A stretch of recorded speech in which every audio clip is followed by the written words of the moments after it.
দর্শক, সবার প্রতি শুভকামনা জানিয়ে শুরু করছি এনটিভির নিমন্ত্রণে। আপনাদের সঙ্গে আছে আমি নুথাত সাওম। দর্শক, এনটিভির নিমন্ত্রণে অনুষ্ঠানটি শুক্রবার ছাড়া সপ্তাহের 6 দিন সকাল 9:30 এনটিভির পর্দায় দেখতে পাবেন। আমাদের আয়োজনে আজ থাকছে সংস্কৃতি, স্মরণ, এনটিভি অনুষ্ঠান সূচি ও আলাপন। প্রথমেই সংস্কৃতি।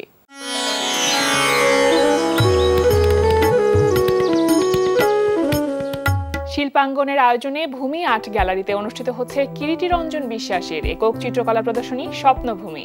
প্রদর্শনী চলবে 13 নভেম্বর পর্যন্ত। লালমাটিয়ার কলাকেন্দ্রে অনুষ্ঠিত হচ্ছে 70 দশক থেকে 90 দশকের শিল্পকর্ম প্রদর্শনী ফিরে দেখা। প্রতিদিন বিকেল 4টা থেকে রাত 8টা এই সময়ে প্রদর্শনী চলবে 15 নভেম্বর পর্যন্ত। ধানমন্ডির বেঙ্গল শিল্পালয়ে অনুষ্ঠিত হচ্ছে শিল্পী ইয়াসমিন জাহান নুপুরের একক চিত্রকলা প্রদর্শনী আনরিভেইলিং সাইলেন্স। প্রদর্শনী চলবে 22 নভেম্বর পর্যন্ত। এবার স্মরণ।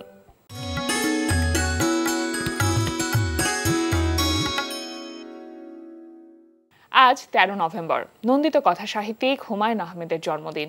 হুমায়ুন আহমেদ ছিলেন ঔপন্যাসিক, ছোট গল্পকার, নাট্যকার, কথা সাহিত্যিক ও চলচ্চিত্র নির্মাতা।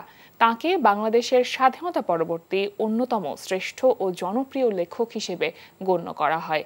বাংলা কথা সাহিত্যে হুমায়ুন আহমেদ সংলাপ প্রধান নতুন শৈলীর জনক। অন্যদিকে তিনি আধুনিক বৈজ্ঞানিক কল্পকাহিনীর পথিকৃৎ।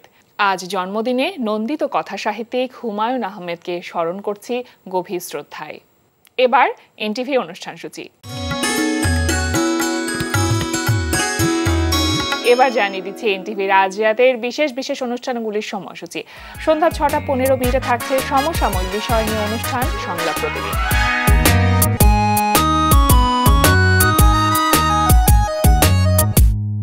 রাত 8:20 থাকছে গোলাম মুক্তাদিরের পরিচালনায় ধারাবাহিক নাটক কাজিনস। তুমি একবারও আমাকে জানানোর প্রয়োজন মনে করো নাই, আর বাবাও পুরো ব্যাপারটা এড়িয়ে গেল। তোর বাবাই আমাকে নিষেধ করেছিল। কিন্তু কেন? তুই আসলে খুব ছোট ছিলি তো, কি রিয়াক্ট করিস না করিস সেই জন্যে। দাদু, তোমরা তো আমাকে এভাবে বড় করো নাই। রাত 11:30 সরাসরি সম্প্রচার হবে মোহাম্মদ নুরুজ্জামানের প্রযোজনায় সঙ্গীতানুষ্ঠান মিউজিক নাইট। এই ছিল এনটিভির আজ রাতের বিশেষ বিশেষ অনুষ্ঠানগুলির সময়সূচি। এবার আলাপন।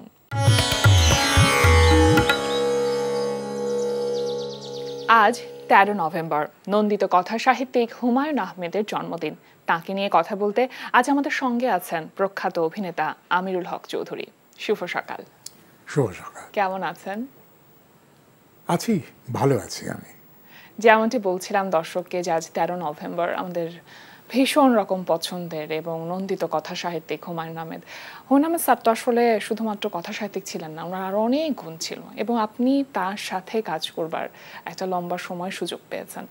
আজকে তার জন্মদিনে আজকের এই আয়োজনের মধ্য দিয়ে আমরা তাকে স্মরণ করছি গভীর শ্রদ্ধার সাথে। একটু জানতে চাইবো যে হুমায়ুন আহমেদের সাথে আপনার প্রথম আলাপটা কিভাবে হয়েছিল? আমার মধ্যে একটা বিষয় আছে, আমি নিজে থেকে কোথাও গিয়ে কিছু যেতে পারি না ওইভাবে, আচ্ছা, কিছু বলার জন্যে। তো দীর্ঘদিন তখন হুমায়ুন আহমেদ সাহেব খুবই নাম ডাক, মানে একেবারে ওনার পরিচিতি, ওনাকে মানুষ সাংঘাতিকভাবে ভালোবাসছে ওই সময়টায়। তো খুব ভীষণ আলোচনায় এসেছেন, খুবই আলোচনায় চলে এসেছেন উনি। তখন বিটিভি থেকেই কিন্তু ওনার ফোকাসটা ওইভাবে হয়েছে এবং ওনার পরিচিতিটাও কিন্তু বিটিভির নাটকের মধ্যে দিয়ে, যেটাকে আমরা পপুলারিটি বলি, পপুলার হয়েছেন। তো আমাকে নওয়াজি সাহেব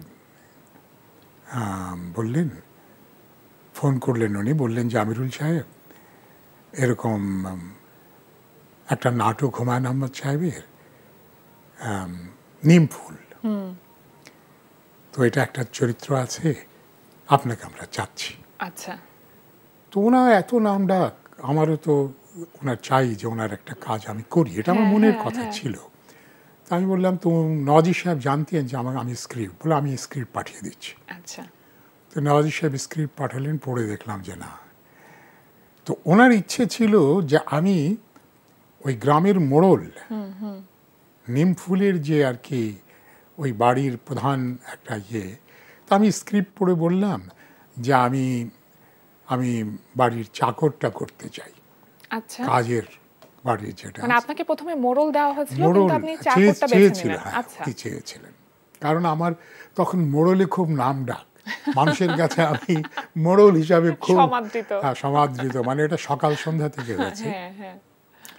মোড়ল হিসাবে আমাকে ডাকতো সকাল সন্ধ্যায় মানুষেরা। আচ্ছা। তো সেই জন্য মোড়ল যা হয় আর কি মিডিয়ায় প্রচুর মোড়ল করে ফেললাম। তো ওইখানে কিন্তু আমি চাইলাম, তো উনি বুঝতেই পারেননি যে এটা চাইবে আর কি।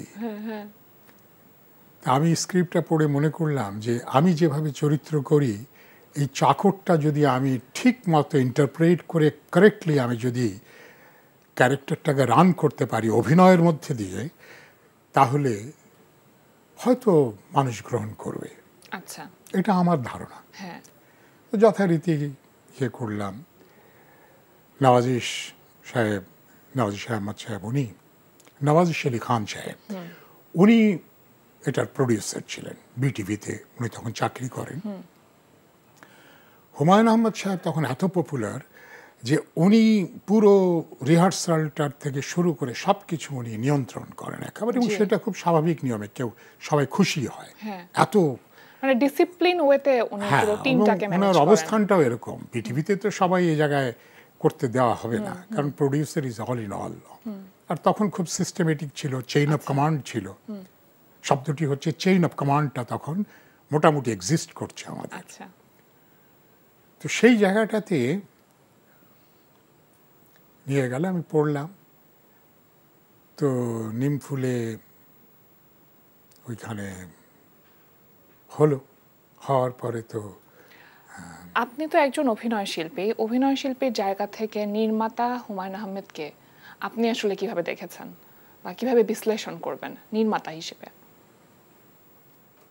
আমি হুমায়ুন আহমেদের একটা প্যাকেজ আমি তাকে দেখি। কারণ কি, সত্য কথাগুলো তো সামনে আসা উচিত, তাই না? অবশ্যই আমরা সত্য আশ্রয় আমাদেরকে হওয়াই উচিত। যেভাবেই হোক আমরা সত্য আশ্রয় থেকে অনেকটা সরে যাই, এটা সত্য।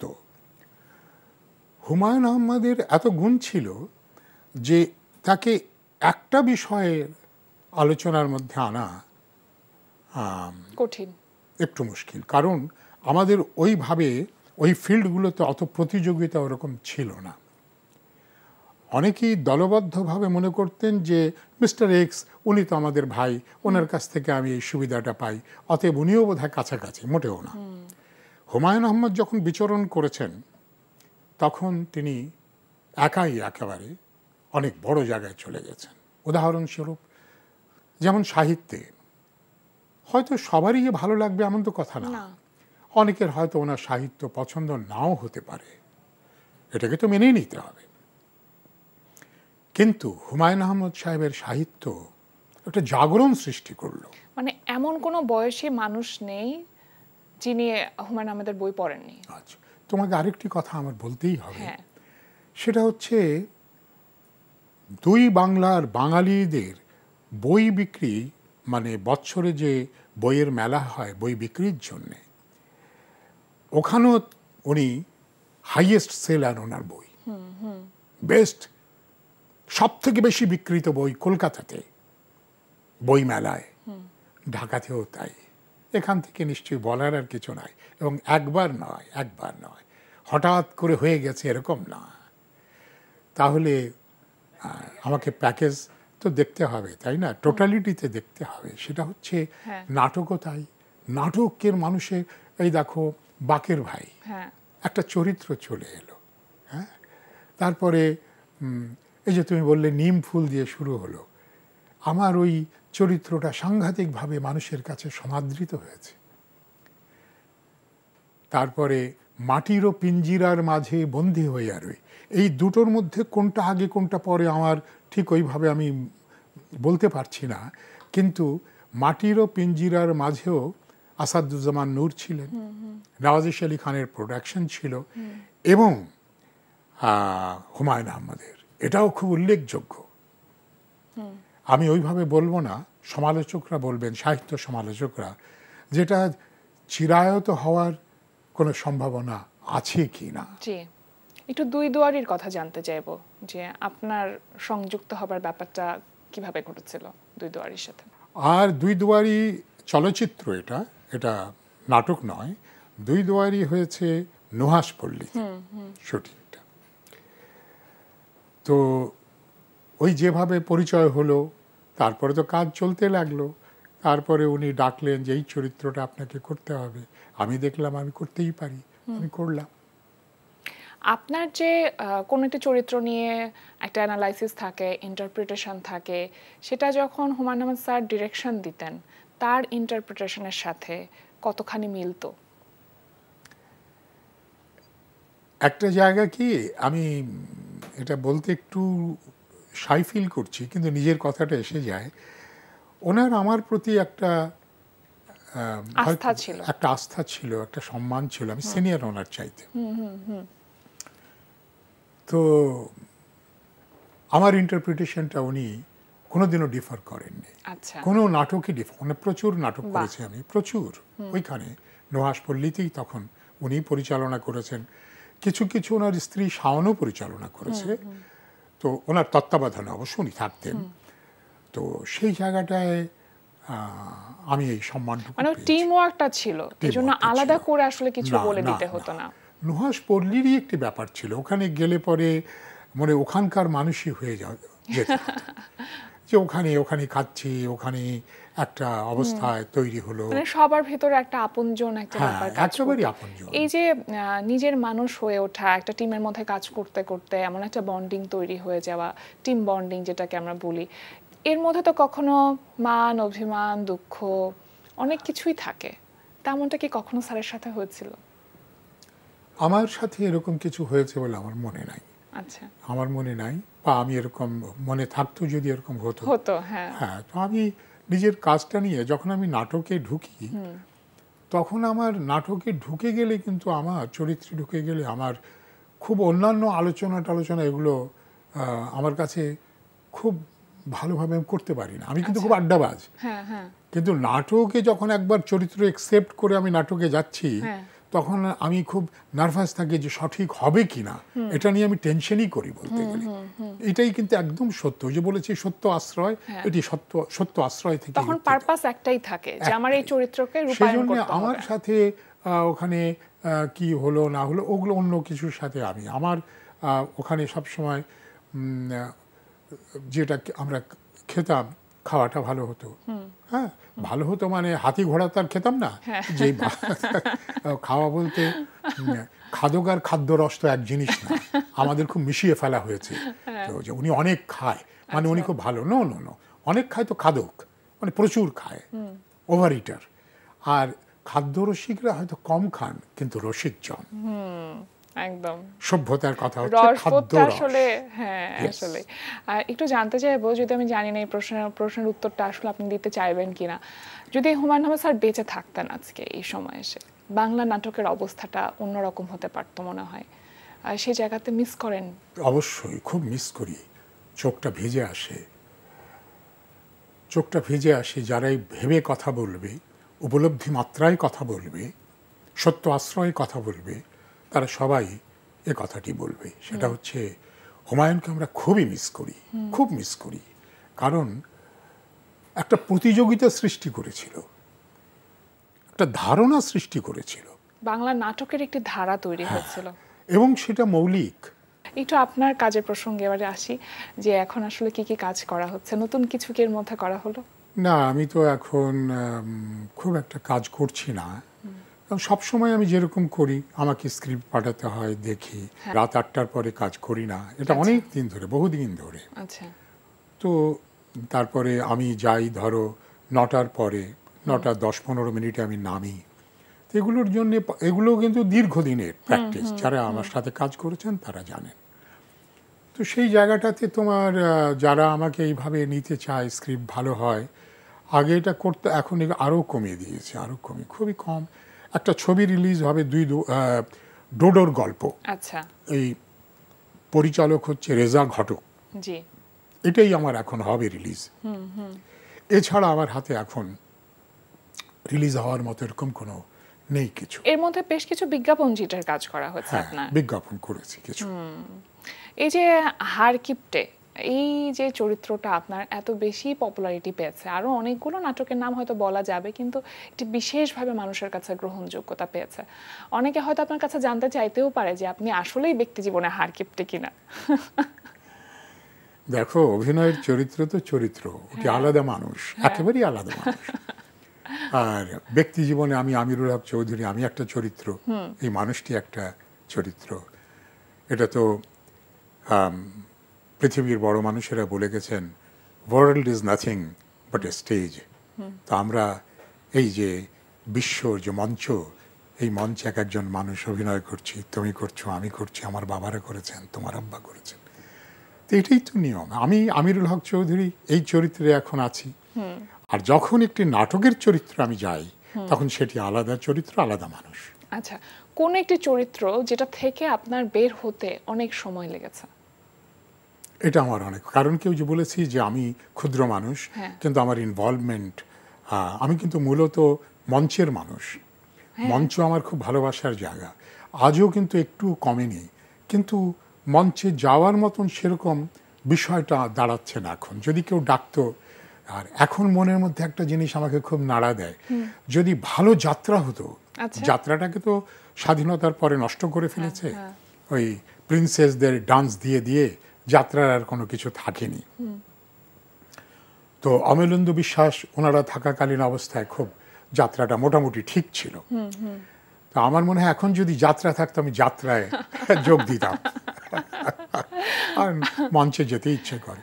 প্রাপ্তির জায়গাতে অনেক কিছু আছে, মানুষের ভালোবাসা আছে, বেশ কিছু পুরস্কার আছে আপনার। কি মনে হয় এতগুলো বছর পরে এসে, আমরা অনুষ্ঠান শুরুর আগে আলোচনা করছিলাম, বয়স তো প্রায় 80 পেরিয়ে গেল, সবচাইতে বড় প্রাপ্তিটা কি? দেখো, পুরস্কারের দিক থেকে বলতে গেলে আমি কোনো জাতীয় পুরস্কার পাইনি, ঠিক আছে, আমাকে যোগ্য মনে করেনি। তো জাতীয় পুরস্কারে আমাকে যোগ্য মনে করেননি বলে আমাকে দেননি, অতএব আমি পাইনি। আর আমি বিদেশে, আমি আমেরিকাতে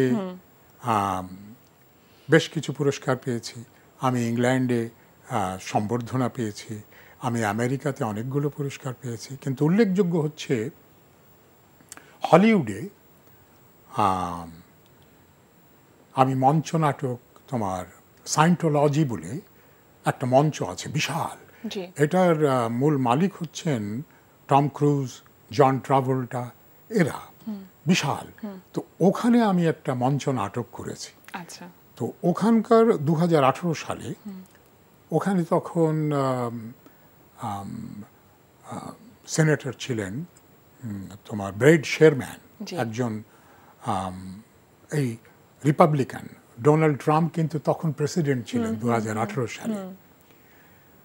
তো উনি আমাকে ইনভাইট করেছেন।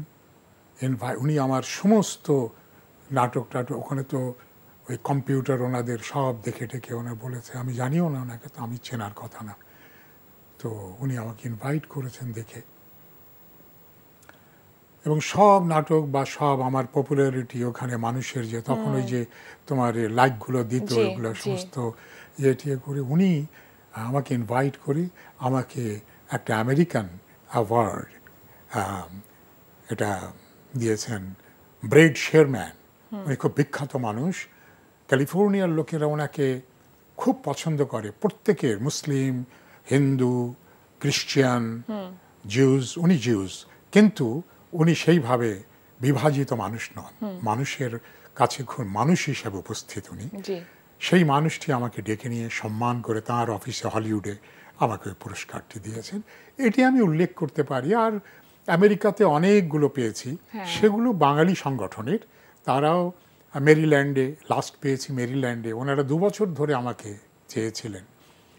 তারপরে ফোবানা ওখানকার, সেটাও আমাকে চেয়েছিল, আমি সময় দিতে পারিনি ফোবানাকে। তো সেখানে বেশ কয়েকটা পেয়েছি, কিন্তু সেগুলো বাঙালি সংগঠন।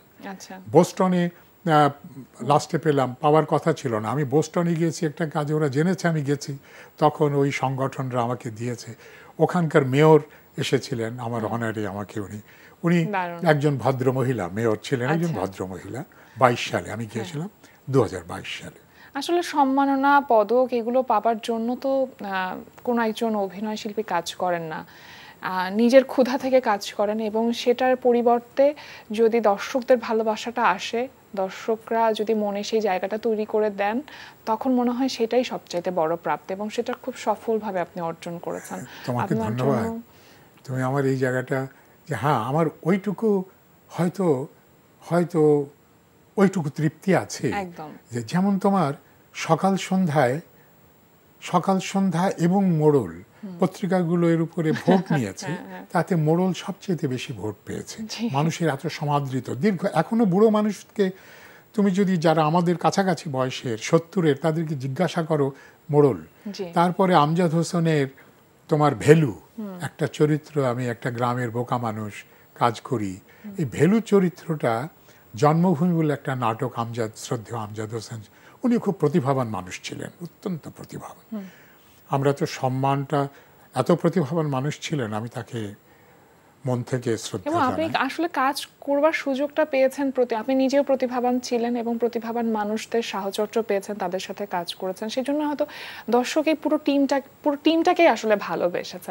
একেবারে শেষের দিকে চলে এসেছে, এই জীবনযাত্রার গল্প শুনতে গেলে আমার কাছে মনে হয় আর অনেক বড় পরিসর দরকার, কিন্তু সময় যেহেতু সংক্ষিপ্ত, আজকের মতো আমরা এখানে শেষ করছি। আপনি খুব ভালো থাকুন, সবসময় আপনার সুস্থতা কামনা করি, আর আজকে আমাদের আয়োজনে আসবার জন্য আপনাকে বিশেষভাবে ধন্যবাদ।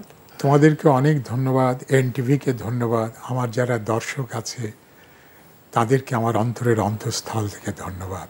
ভালো থাকো, আমার জন্য দোয়া করো। অবশ্যই। প্রিয় দর্শক, আমরা চলে এসেছি অনুষ্ঠানের শেষ প্রান্তে। অনুষ্ঠান সম্পর্কে আপনার মতামত জানাতে মেল করুন এনটিভি নিমন্ত্রণে @ntvbd.com। বিশ্বের যে কোনো প্রান্ত থেকে যে কোনো সময় এনটিভি নিমন্ত্রণে দেখতে ভিজিট করুন আমাদের পূর্ণাঙ্গ ওয়েব পোর্টাল www.ntvbd.com। এছাড়া এনটিভির সব জনপ্রিয় অনুষ্ঠান ও খবরের আপডেট পেতে ভিজিট করুন আমাদের ইউটিউব চ্যানেল ও ভেরিফাইড ফেসবুক পেজে। সবার মঙ্গল কামনায় আজকের মতো এখানেই শেষ করছি। সবাই ভালো থাকুন, সুস্থ থাকুন, সুন্দর হোক আপনার প্রতিটি মুহূর্ত।